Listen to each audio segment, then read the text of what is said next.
Beleza. Na outra aula a gente viu a equação horária, a função horária da posição. E agora a gente vai ver a equação horária da velocidade. Que agora no movimento uniforme, além da posição, a gente vai ter a equação horária da velocidade. Beleza. É como se fosse uma função de primeiro grau, que vocês ainda vão ver em matemática, em que eu tenho uma grandeza que eu vou calcular a velocidade final através da velocidade inicial, da aceleração e do tempo. Então, olha, toda vez que você vê esse símbolo de zerinho aqui, é porque está querendo dizer que é inicial. Então, S0, V0 é tudo inicial, posição inicial, velocidade inicial. A equação horária da velocidade é essa daqui. Olha, se o comando pedir para você fazer qual que é a equação da velocidade, qual que é a equação horária da velocidade, lá na equação horária da posição, a gente copiava a fórmula, substituindo os valores da posição inicial, da velocidade inicial e da aceleração. Aqui a gente não tem posição inicial. Então, quais os dados que eu vou copiar? Olha, eu vou recopiar a fórmula substituindo os valores de velocidade inicial e da aceleração. Então, por exemplo, eu posso ter uma equação horária em que velocidade é igual a 2 mais 3t. É só copiar substituindo os valores de velocidade inicial e da aceleração. Lembrando que os sinais nem sempre são positivos. A velocidade ela pode ser negativa. E quando que essa velocidade ela vai ser negativa? Essa velocidade vai ser negativa quando eu tiver um movimento retrógrado. Lembrando que movimento retrógrado é quando a velocidade é negativa e movimento progressivo é quando a velocidade é positiva. Neste caso, é um movimento progressivo porque a velocidade é positiva. Aqui a gente colocou como sendo a aceleração positiva, mas ela pode aparecer negativa. Quando? Quando o movimento for retardado. A partir do momento que o movimento for retardado, eu coloco que a aceleração ela é negativa. Neste caso aqui, como ela está positiva, eu falo que o movimento ele é acelerado. Quando que o movimento vai ser acelerado e quando o movimento vai ser retardado? O movimento ele é acelerado a partir do momento que a minha aceleração aumenta a velocidade. Então, se você está no carro e quer aumentar a sua velocidade, você acelera. Então, é um movimento acelerado. Agora, se eu estou em uma alta velocidade no mesmo carro e quero diminuir a velocidade, eu começo a frear. E esse freio, ele é um tipo de aceleração. Só que é um movimento, em vez de ser acelerado, ele é um movimento retardado.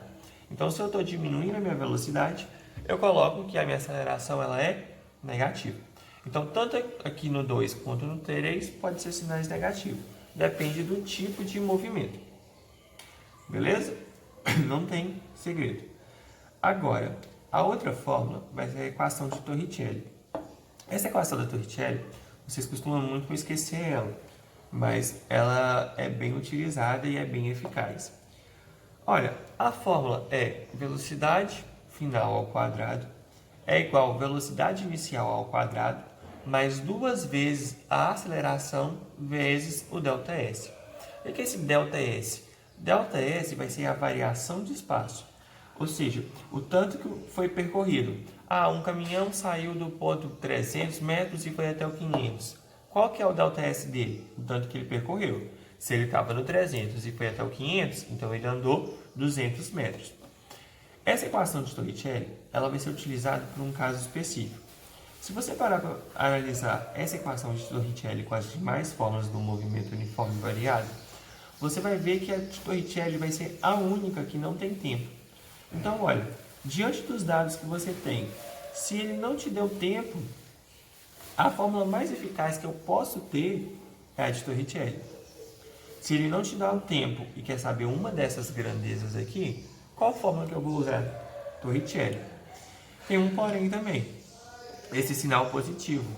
Esse sinal positivo está sendo da aceleração.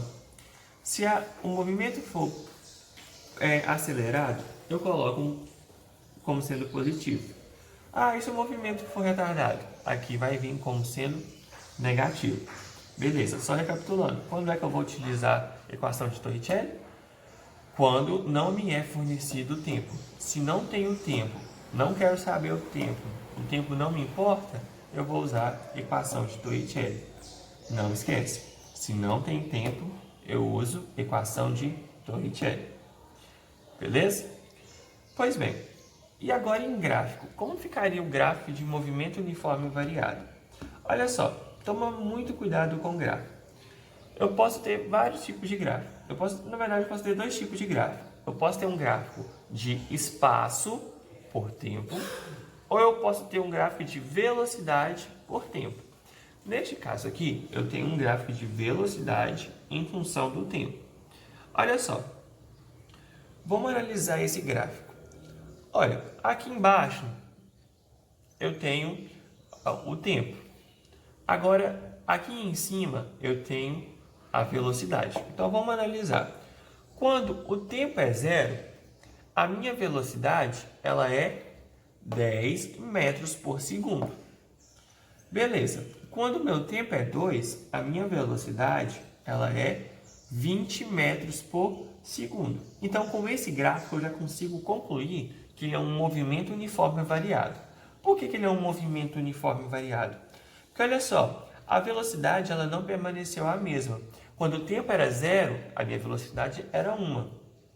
Quando o meu tempo era 2, a minha velocidade era outra. Então, a velocidade alterou? Alterou. Então, eu tenho um movimento uniforme variado. Olha, toda vez que você tiver um gráfico de velocidade em função do tempo, guarde. Tem que ser velocidade em função do tempo. Eu consigo achar, só olhando pelo gráfico, só fazendo um cálculozinho pelo gráfico, qual que é o ΔS, qual que é o espaço percorrido. Como que eu acho o espaço percorrido através de um gráfico? Olha, tá vendo que formou uma figura neste gráfico? Neste caso aqui, a figura que se formou foi um trapézio. Olha, formou essa figura aqui, ó.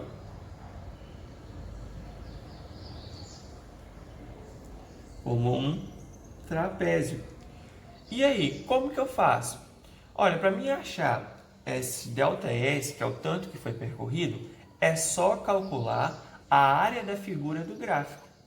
Qual que é a figura? É um trapézio. Eu deixei aqui, escrito de uma vez, fórmulas das três figuras que mais aparecem em gráfico.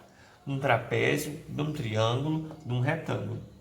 Olha, qual que é a fórmula do trapézio? É base maior mais base menor vezes a altura dividido por 2. Olha, o trapézio ele tem uma base, ele tem duas bases.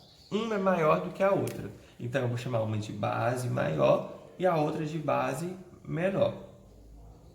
E ele vai ter uma altura. Neste caso aqui, é como se fosse o trapézio deitado. Tenta imaginar ele em pé, que você vai conseguir ver melhor a figura. Então, vamos lá. O trapézio, ele está aqui. Então, é só calcular a área para mim saber qual que é o espaço percorrido. Então, olha, é base maior. Qual que é a base maior? Quanto que vale? Olha, saiu do 0 e foi até 20. Então, a base maior é 20. Mais a base menor, do 0 até o 10. Vezes a altura. Qual que é a altura? A altura saiu do 0 e foi até dividido por 2. ΔS, ele é igual a 20 mais 10, 30. Vezes 2, 60. Dividido por 2, 30. Então, o espaço percorrido foi de 30 metros. Só que isso só funciona quando o gráfico é de velocidade em função do tempo. Guarda isso. E eu coloquei aqui também, porque eu não comentei com vocês, mas é bem simples. Como que é um gráfico num movimento uniforme? Ou seja, quando a minha velocidade não vai alterar. Ela é uma linha reta. Olha só. Eu tenho uma velocidade, o gráfico de velocidade em função do tempo. Quando o tempo ele é 0, minha velocidade é 10. E quando o tempo é 2, minha velocidade também é 10. Então, durante todo o percurso, a velocidade permaneceu a mesma. Se ela permaneceu a mesma, eu tenho que é um movimento uniforme, ou seja, a velocidade ela é constante. E no movimento uniforme, sempre o gráfico de velocidade por tempo, a figura que vai formar sempre vai ser um retângulo. Então, para calcular, seria a fórmula do retângulo, que é base vezes a altura. A base vai de 0 até 2, então é 2. Vezes a altura, que vai de 0 até 10, 10. Então, seria de 20 metros. Beleza? Com isso, a gente termina o movimento uniforme variado e ficamos por aqui.